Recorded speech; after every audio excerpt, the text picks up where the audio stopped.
नमस्कार विद्यार्थी मित्रों, कृष्णा महाविद्यालय रेटरे बुद्रुक ज्युनियर विंग आयोजित ऑनलाइन व्हिडिओ लेक्चर सिरीजमध्ये मी प्राध्यापक बी.व्ही. बनसोडे आपले सहर्ष स्वागत करत आहे.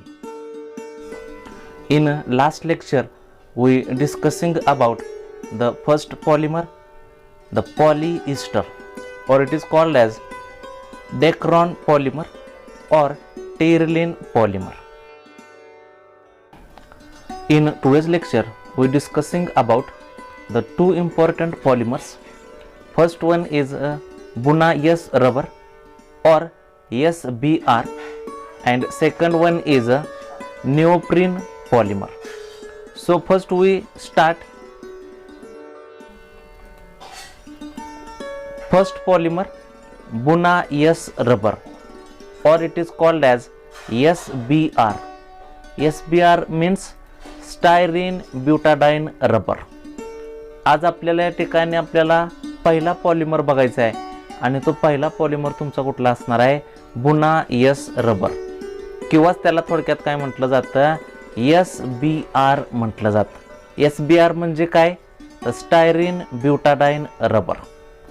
आता हा जो काय पॉलिमर आपण बघणार आहोत, मग ह्याच्यामध्ये कुठल्या प्रकारचा कोपॉलिमर असणार आहे, कुठल्या प्रकारचे मोनोमर्स त्याच्यामध्ये असणार आहेत, त्याच्यामध्ये कुठल्या टाईपची रिॲक्शन इन्व्हॉल्विंग असणार आहे, ह्या सगळ्याचा डिटेल स्टडी आपल्याला काय करायचं आहे? ह्या टॉपिकमध्ये करायचं आहे.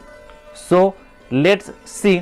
First, Buna-S is a elastomer which is a copolymer of styrene with butadiene. Buna-S polymer जो आहे हा प्रथमतः कोण आहे? तर it is a elastomer property असणारा एक पॉलिमर म्हणून त्याला काय केलं जातं? मेन्शन केलं जातं. Which is a copolymer of, हा जो काय आपला कंपाऊंड आहे हा काय आहे? तर it is a copolymer of styrene with butadiene. म्हणजे हे जे काही स्टायरीन आणि ब्युटाडाईन ह्या दोघांचं जर आपण त्या ठिकाणी कोपॉलिमरायझेशन केलं तर थोडक्यात हे जे काही तुमचे कंपाऊंड्स आहेत हे कसे आहेत? तर इट इज अ कोपॉलिमर म्हणून काय केलं जातं? मेन्शन केलं जातं. आणि मग त्यानुसार जो काय आपला कंपाऊंड आहे हा Buna-S काय केला जातो? प्रिपेअर केला जातो. आता हे जे काय Buna-S रबर आहे, ह्या Buna-S रबरला अजून काय म्हटलं जातं ते आपण पहिल्यांदा बघूया. हा जो काय Buna-S रबर आहे, it is a trend name is SBR. म्हणजे हा जो काय आपला पॉलिमर आहे ह्यालाच दुसरं नाव किंवा ट्रेंड नेम त्याला म्हटलं जातं. त्या ट्रेड नेमला काय म्हटलं जातं? तर SBR म्हटलं जातं. आता SBR म्हणजे काय आपण बघितलं सुरुवातीलाच. SBR म्हणजे काय?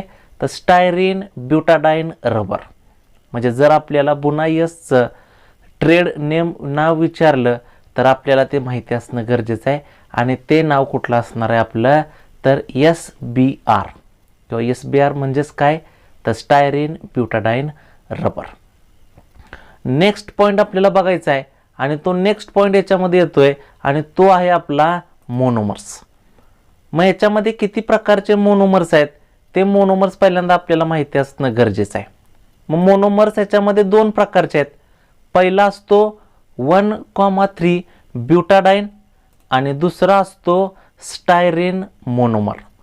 म्हणजे जर आपल्याला Buna-S पॉलिमर तयार करायचा असेल तर आपल्याकडे जे मोनोमर्स आहेत हे मोनोमर्स आपल्याला काय करायचे आहेत? रिप्रेझेंट करायचे आहेत. आणि हे किती मोनोमर्स असणार आहेत आपल्याकडं? तर 2 मोनोमर असणार आहेत. मग पहिला मोनोमर कुठला आहे त्याच्यामधला? तर 1,3 ब्युटाडाईन मोनोमर, आणि दुसरा कुठला असणार आहे? स्टायरीन. आता हे जे काय 2 मोनोमर्स आहेत ह्यांचे पहिल्यांदा आपल्याला काय करायचे आहेत? स्ट्रक्चर तयार करायचे आहेत. मग आपण हे पहिलं अगोदर बघितलेलंच होतं. 1,3 ब्युटाडाईन स्ट्रक्चर कसं तयार होणार आहे बघा, ह्याच्या नावातच आहे. ब्यूट म्हणजे किती? 4 कार्बन. डाय म्हणजे काय? 2. आणि ENE म्हणजे काय? Double bond. म्हणजे 4 कार्बन आणि त्याच्याकडे 2 डबल बॉन्ड जर असतील कोणत्या पोझिशनला? तर 1 आणि 3 नंबरच्या पोझिशनला. तर तुम्हाला जे भेटणारं स्ट्रक्चर आहे ते स्ट्रक्चर तुमचं कुठलं असणार आहे? 1,3 ब्युटाडाईन स्ट्रक्चर असणार आहे. मग आपण हे बघतोय बघा 1,3 ब्युटाडाईन स्ट्रक्चर कसं होतं बघा. 4 कार्बन आहेत आणि या 4 कार्बनच्या मध्ये ह्या पहिल्या कार्बनला आणि तिसऱ्या कार्बनला काय दिलं आहे आपण 2 डबल बॉन्ड दिलेले आहेत आणि म्हणून तुमचं जे स्ट्रक्चर तयार होईल त्या स्ट्रक्चरला काय म्हटलं जातं 1,3 ब्युटाडाईन स्ट्रक्चर म्हटलं जातं. आता दुसरं स्ट्रक्चर आहे आपल्याला मोनोमर, तो आहे स्टायरीन. स्टायरीन कसा तयार होतोय आपल्याला पहिल्यांदा बघायचं आहे. स्टायरीन कसा तयार होतो तर 1 बेन्झीन रिंग म्हणजे एक बेन्झीन रिंग जर तुम्ही त्या ठिकाणी CH डबल बॉन्ड CH2 ग्रुपला अटॅच करत असाल तर तुम्हाला जे स्ट्रक्चर भेटेल ते स्ट्रक्चर तुमचं कुठलं असणार आहे तर स्टायरीन नावाच्या मोनोमरचं असणार आहे. म्हणजे पहिल्यांदा स्ट्रक्चर आपल्याला तयार करणं महत्त्वाचं आहे. म्हणजे स्ट्रक्चर कसं तयार होतं स्टायरीनचं बघा. जर तुमच्याकडं जर बेन्झीन रिंग असेल तर त्या बेन्झीन रिंगला काय जोडायचं आहे फक्त तर कार्बन कार्बन डबल बॉन्ड जोडायचा आहे. आणि जर तिथं कार्बन कार्बन डबल बॉन्ड जोडलेला असेल तर तुम्हाला जे स्ट्रक्चर भेटेल त्या स्ट्रक्चरला काय म्हटलं जातं तर स्टायरीन स्ट्रक्चर म्हटलं जातं. म्हणजे कोणताही जर पॉलिमर आपल्याला रिप्रेझेंट करायचा असेल तर आपल्याला माहीत आहे आपल्याकडं काय असणं गरजेचं आहे तर मोनोमर्स असणं गरजेचं आहे. आणि त्यासाठी आपण हा पॉईंट बघतोय की हे जे काही बुना S पॉलिमर आहे हा जर आपल्याला ट्रीट करायचा असेल प्रिपेअर करायचा असेल तर हे 2 मोनोमर्स आहेत, हे 2 मोनोमर्स आपल्याला माहिती असणं गरजेचं आहे. पहिला आहे आपला 1,3 ब्युटाडाईन आणि दुसरा कुठला असतो तुमचा स्टायरीन नावाचा कंपाऊंड. आता नेक्स्ट पॉईंट आपल्याला बघायचा आहे की ह्याच्यामध्ये हे जे काही 2 मोनोमर्स आहेत हे कुठल्या प्रकारची रिॲक्शन आपल्याला देत आहेत किंवा ते जे काही रिॲक्शन देणार आहेत त्याच्यामध्ये ह्या 2 मोनोमरचा रोल काय असणार आहे. How much % of compounds is used in that reaction mechanism ते आपल्याला काय करायचं आहे डिटेलमध्ये बघायचं आहे. मग हा जो काय बुना S पॉलिमर आहे हा आपण बघितलाच होता. हा काय आहे तुमचा तर it is a copolymer which is usually obtained from 75 parts of butadiene and 25 parts of styrene. म्हणजे हा जो काही कोपॉलिमर आपण बघितला होता हा कोपॉलिमर जर आपल्याला मेन्शन करायचा असेल त्याची रिॲक्शन करायची असेल तर त्याच्यामध्ये आपल्याला काय करायचं आहे तर 75 पार्ट्स घ्यायचे आहेत कशाचे ब्युटाडाईन मोनोमरचे आणि राहिले किती 25 पार्ट्स आहेत ते कशाचे पाहिजेत तुम्हाला तर स्टायरीन नावाच्या कंपाऊंडचे. आणि हे जे काही 2 कंपाऊंड्स आहेत हे 2 कंपाऊंड्स आपण काय करतोय it is subjected to the addition polymerisation by the action of sodium. जर ह्या दोघांचं आपण सिंपल ॲडिशन पॉलिमरायझेशन केलं with the action of sodium in the presence of sodium, ह्या सोडियमच्या प्रेझेन्समध्ये दोघांचं जर फक्त ॲडिशन केली तर तुम्हाला भेटणारा जो कंपाऊंड आहे हा कंपाऊंड तुमचा कुठला असतो तर बुना S रबर किंवा त्यालाच काय म्हटलं जातं SBR म्हटलं जातं. फक्त ही जी रिॲक्शन आपण करणार आहोत ही रिॲक्शन करताना ह्याच्यामध्ये थोडक्यात आपल्याला काय करायचे आहेत तर काही ठराविक नंबर ऑफ मोल्स घ्यायचे आहेत रिॲक्टंटमधले मोनोमरचे आणि ते नंबर ऑफ मोल्स आपल्याला माहिती असणं गरजेचं आहे. मग 2 मोल्स आपल्याला बघतो आपण, एक आहे ब्युटाडाईन आणि दुसरा आहे आपला कोण स्टायरीन. ब्युटाडाईन किती घ्यायचं आहे आपल्याला 75 पार्ट्स घ्यायचे आहेत आणि स्टायरीन किती घ्यायचं आहे 25 पार्ट्स घ्यायचे आहे. आणि या दोघांचं सिंपल ॲडिशन करा. ॲडिशन करताना तुम्हाला काय होणार आहे जो कंपाऊंड भेटणार आहे तो कंपाऊंड तुमचा कुठला असतो तर SBR किंवा त्याला काय म्हटलं जातं बुना S रबर म्हटलं जातं. आता हा जो काही पॉलिमर आपण बघतोय हा अजून काय केला जातो तर it is vulcanised with sulphur. म्हणजे जो तुमचा कंपाऊंड आपण तयार केलेला असेल त्याचं सुद्धा आपण काय करू शकतो व्हल्कनायझेशन करू शकतो. जसं आपण नॅचरल रबरमध्ये केलं होतं सेम त्याच पद्धतीचं जर व्हल्कनायझेशन केलं विथ सल्फर तरी सुद्धा तुम्हाला काय होणार आहे या ठिकाणी तुमचा कंपाऊंड आहे हा कंपाऊंड काय होतो व्हल्कनाइज केला जातो. तर आता बघूया आपण याच्यामधली नेक्स्ट पॉईंट आहे तो म्हणजे त्याची रिॲक्शन आपल्याला काय करायची आहे बघायची आहे. कधी कधी तुम्हाला डायरेक्ट रिॲक्शन विचारली जाते how will you prepared SBR किंवा हाऊ विल यू प्रिपेअर्ड बुना यस रबर. मग त्यावेळेस तुम्हाला ही रिॲक्शन काय करायची आहे, मेन्शन करायची आहे. मग आता आपण बघितलंय ही जर आपल्याला SBR तयार करायचं असेल, सुरुवात जी आहे ती सुरुवात कशापासून करतो तर मोनोमर्स पासून. मग पहिला मोनोमर याच्यामधला आहे तो तुमचा कुठला असतो तर 1,3 ब्युटाडाईन मोनोमर. म्हणजे पहिल्यांदा एक मोनोमर घ्यायचा आणि तो मोनोमर तुमचा कुठला असतो 1,3 ब्युटाडाईन मोनोमर. आता हा जो काय 1,3 ब्युटाडाईन मोनोमर हा काय करायचा आहे आपल्याला, कोपॉलिमराइज करायचा आहे. कुणासोबत तर स्टायरीन नावाच्या दुसऱ्या मोनोमर सोबत. म्हणजे दुसरा एक मोनोमर आपण घेतोय आणि तो मोनोमर तुमचा कुठला असतो स्टायरीन नावाचा मोनोमर असतो. हे स्टायरीन स्ट्रक्चर आपल्याला तयार करणं महत्त्वाचं आहे. हे तयार करता आलं पाहिजे. कसं तयार केलंय बघा, याच्यामध्ये 1 बेन्झिंग रिंग, ही जी बेन्झिंग रिंग आहे ह्याला कोण अटॅच आहे तुमचा तर CH डबल बॉन्ड CH2. म्हणजे कार्बन कार्बन डबल बॉन्ड हा फक्त काय केला जातो ह्या बेन्झिन रिंगला अटॅच केला जातो. आणि मग जे स्ट्रक्चर भेटेल ते स्ट्रक्चर तुमचं कुठलं असणार आहे स्टायरीन मोनोमरचं असणार आहे. म्हणजे जर आपण हे मोनोमर्स घेतले 1,3 ब्युटाडाईन आणि स्टायरीन आणि यांना जर आपण त्या ठिकाणी ट्रीट केलं, फक्त ट्रीट करताना जो तुमचा पहिला मोनोमर आहे हा किती घ्यायचा आहे आपल्याला तर 75% घ्यायचा आहे. किंवा किती पार्ट्स घ्यायचे आहेत त्याच्यामध्ये 75 पार्ट्स घ्यायचे आहेत. आणि हा जो राहिलेला स्टायरीन नावाचा कंपाऊंड आहे हा किती पार्टमध्ये पाहिजे आपल्याला 25 पार्ट्समध्ये किंवा किती पर्सेंटमध्ये पाहिजे आपल्याला 25% पाहिजे. आणि सिंपल जर आपण ह्या दोघांचं ॲडिशन पॉलिमरायझेशन केलं in the presence of sodium metal तर तुम्हाला जो कंपाऊंड इथं भेटणार आहे हा कंपाऊंड तुमचा कुठला असतोय तर त्या ठिकाणी SBR स्टायरीन ब्युटाडाईन रबर किंवा बुना यस रबर. मग बघूया ह्याच्यामध्ये कसं पॉलिमरायझेशन होते. ॲडिशन पॉलिमरायझेशन करणार आहे पण नेमकं कशा प्रकारचे रिॲक्शन होते ते आपण पहिल्यांदा मेन्शन करूया. मग काय होते बघा, इथं आपण बघितलं आहे हा ॲरो, हा डबल बॉन्ड आहे. हा डबल बॉन्ड काय होणार आहे शिफ्ट होणार आहे हिथल्या सिंगल बॉन्डवरती. त्यानंतर हिथला जो तुमचा डबल बॉन्ड आहे हा शिफ्ट होतो कशावरती ह्या स्टायरीनमधला जो कार्बन आहे त्या कार्बनवरती.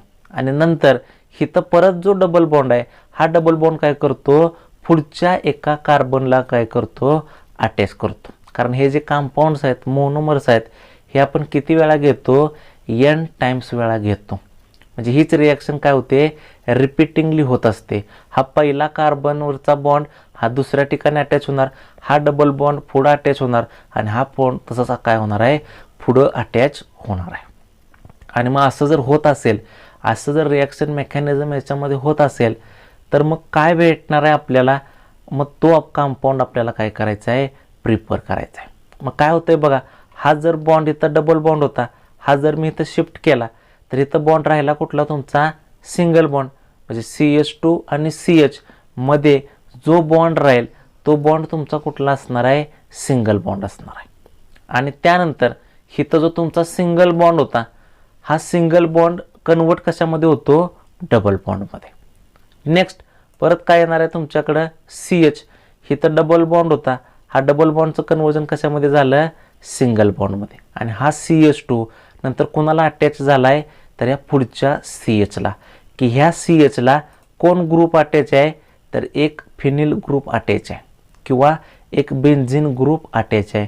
नंतर इथं डबल बॉन्ड होता, हा डबल बॉन्ड काय झाला तुमचा सिंगल बॉन्ड आणि पुढं कोण राहिला तुमचा CH2. आणि हे कुठपर्यंत चालतं तुमचं N टाइम्स वेळा चालणार. आणि मग त्यानुसार जो कंपाऊंड तुम्हाला भेटेल तो कंपाऊंड तुमचा कुठला असतो स्टायरीन ब्युटाडाईन रबर किंवा बुना यस रबर. कधी कधी तुम्हाला 2 मार्कसाठी अशा प्रकारचे जी काय रिॲक्शन आहे ही रिॲक्शन तुम्हाला काय केली जाते विचारली जाते. एक महत्त्वाचा पार्ट या सम इम्पॉर्टंट पॉलिमर्समध्ये म्हणून काय केलं जातं या SBRला ट्रीट केलं जातं. एकदम सिंपल रिॲक्शन आहे. फक्त ही रिॲक्शन करताना आपल्याला काय करायचं आहे ॲडिशन पॉलिमरायझेशन प्रोसेस वापरायची आहे. फक्त ॲडिशन करा, कुठलाही कंपाऊंड याच्यातून इलिमिनेट होणार नाही. फक्त 2 कंपाऊंड्स एकामेकाला अटॅच करा आणि अटॅच करून जो तुमचा पॉलिमर भेटेल तो पॉलिमर आपला कुठला असणार आहे, तर SBr पॉलिमर असणार आहे. फक्त ह्या दोघांची ॲडिशन करताना तिथं जे को पॉलिमर आपण वापरतोय ह्यांचं पर्सेंटेज आपल्याला माहिती असणं गरजेचं आहे. आणि ते किती पर्सेंटेज पाहिजे, तर 1,3 ब्युटाडाइन किती पाहिजे तुम्हाला, 75%. आणि स्टायरीन किती पाहिजे तुम्हाला, 25%. फक्त शिफ्टिंग ऑफ डबल बॉन्ड केलेत, हा डबल बॉन्ड पुढे शिफ्ट होणार, हा डबल बॉन्ड पुढे शिफ्ट होणार, हा डबल बॉन्ड पुढे शिफ्ट होणार. आणि जिथं सिंगल बॉन्ड आहे तिथं डबल बॉन्ड येणार, जिथं डबल बॉन्ड आहे तिथं काय होणार आहे, सिंगल बॉन्ड येणार आहे. अशा प्रकारे जे पॉलिमरायझेशन आपण करतोय, की जी रिॲक्शन आपण बघतोय ती रिॲक्शन कुणासाठी असणार आहे, तर बुना साठी असणार आहे किंवा स्टायरीन ब्युटाडाइन रबरसाठी प्रिफर करत असतोय. आता हे झाले तुमचे रिॲक्शन मेकॅनिझम.